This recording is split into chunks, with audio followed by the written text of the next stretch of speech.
By the end of this video, you will know exactly how to budget your money, and by applying what I'm gonna teach, you will start seeing some very good results on your next paycheck.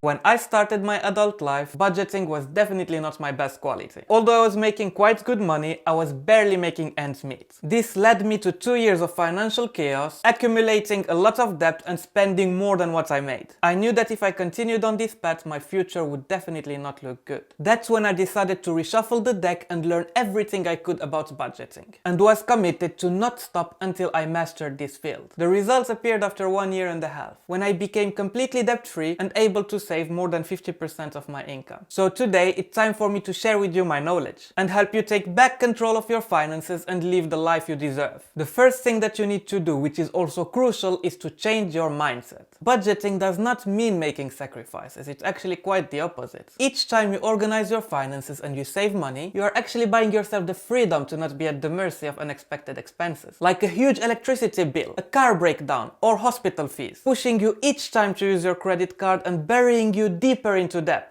Besides saving for rainy days, budgeting also helps you for your retirement or for investing and creating new passive income sources. If you see budgeting as a burden, I encourage you to think about the last time you had an unexpected expense coming your way and how worried you were that you will not make it until your next paycheck. It is frankly impossible to reach financial success without budgeting. Now that you have the right mindset, the next step is to write down and add up all your necessary and fixed expenses. These are the things that you cannot live without. I mean your rent or mortgage, your food, your bills and your car expenses. Now you can clearly see the amount you spend on this vital stuff. And saying that you have no control over them is not quite true. You may not be able to lower your rent or mortgage, but I'm very confident that you can find a better deal for your phone contract, for your broadband, for your electricity bill, for your water bill or for your gas. Just look online for some deals and see for yourself. Then call your provider and ask them to match it. More often than not they will give in, but if they don't, just change providers. You can also lower the amount of money you spend on food by finding cheaper alternatives of similar quality. The third step is to take your last month's statement and calculate exactly how much you spent on unnecessary stuff. These include things like Starbucks, eating out, alcohol, and the last stupid thing you bought from Amazon. When you finish calculating, most of you watching this video will be amazed by this figure. And I want you to realize that the amount you see there could have been in your saving account if you would have not spent it. I am by no means saying that you should spend anything on yourself. The key here is to find the right balance for your income. And that is exactly what we do in the fourth step by making an actual budget. And for this you will need 3 different accounts. The first one is where you receive your paycheck and from where only the necessary expenses will go out. The second one will be for your savings and the third one will be for the fun stuff. Now it is time to subtract your necessary expenses from your total income and see how much you have left. Potentially you could save all that amount if you really want to. But for now I want you to save just a part of it and move the rest to the fun stuff account. You should aim to start saving about 10% of your total income that you will move to your saving account. Then you can gradually increase this amount month after month. If you really can't afford to do it, then save whatever you can, even if it's only $10, as long as you do it month after month. The goal here is to build a habit of saving each month no matter what. The fifth step is to move your online payment settings like PayPal or Amazon from your main account to the fun stuff account. This way you will have better control over your money, helping you stay within your budget. Now the sixth step is to repeat all these processes every month, because what can be measured can also be improved. The seventh step is to avoid all kind of money traps. If you want to know the most common ones right now so that you don't fall for them, then click and watch this video. Make sure to subscribe to see more personal finance tips. I publish a video every Monday and my goal is to help you master your mind, money and destiny.